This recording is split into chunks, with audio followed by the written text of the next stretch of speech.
ခါကတာယာလှပတဲ့တောအုပ်ကြီးတစ်ခုထဲမှာမြင်ကွေးလေးပေါက်ပေါက်နဲ့ရုံကလေးဖြူဖြူဆိုတဲ့တငယ်ချင်းနှစ်ယောက်ရှိကြတယ်။သူတို့ဟာနေ့တိုင်းတူကစားရင်အတူရီမောရေးနဲ့အရန်ကိုခင်နေကြတာပေါ့။ဒါပေမဲ့မိတ်ဆွေစစ်ဆိုတဲ့အတိတ်ပဲကိုသူတို့တကယ်နားလည်ဖို့အတွက်စံတမှုတစ်ခုကစောက်ကြွနေခဲ့ပါတယ်။ရှုပ်တဲ့ရဆိုသလိုငုံတိုင်းပြင်းကြီးဝင်လာခဲ့ပါတယ်။ဖြူကတစ်ကိုင်းကြီးအောက်မှာပိတ်မိသွားပြီးအကူအညီတောင်းနေခဲ့တယ်။ပေါက်ကငုံတိုင်းတန်ကိုအန်တူပြီးသူ့ရဲ့အစွမ်းရှိသမျှနဲ့တစ်ကိုင်းကိုတွန်းဖက်ပေးခဲ့ပါတယ်။အဲ့ချိန်မှာသူတို့တိလိုက်ရတာကမိတ်ဆွေကောင်းဆိုတာ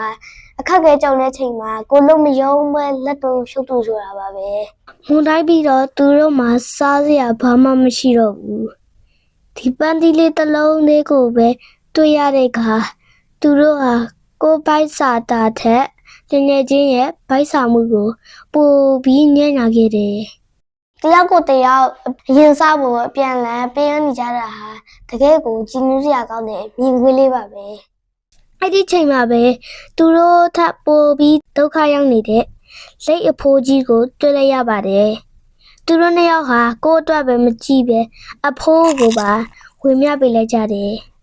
မိတ်ဆွေကောင်းတို့ရဲ့စိတ်ဓာတ်ဟာသူတို့နှစ်ယောက်ကြားတည်းမကပဲတခြားသူတွေစီကိုပါမေတ္တာပြီးပြည့်လက်တော့ခဲ့ပါပြီ။မိတ်ဆွေစစ်ဆိုတာအခက်ခဲမှာကုညီုံတွေမကပဲရှိရလေးကိုပါမျှဝေပေးနိုင်တဲ့သူတွေဖြစ်ပါတယ်။ကျွန်တော်ကိုမသိကြတဲ့သူတွေတော့ကျွန်တော်က Future Plan Channel ကကောက်ထုတ်ဝေဖြစ်ပါတယ်။နောက်တစ်ပတ်မှလည်းဒီလိုစိတ်ဝင်စားဖွယ်ပုံမြင်နေနဲ့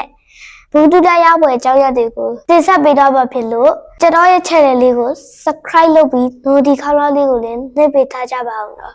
အားလုံးကိုကျေးဇူးတင်ပါတယ်နောက်ပြီးတော့ပြန်ဆုံကြမယ် bye bye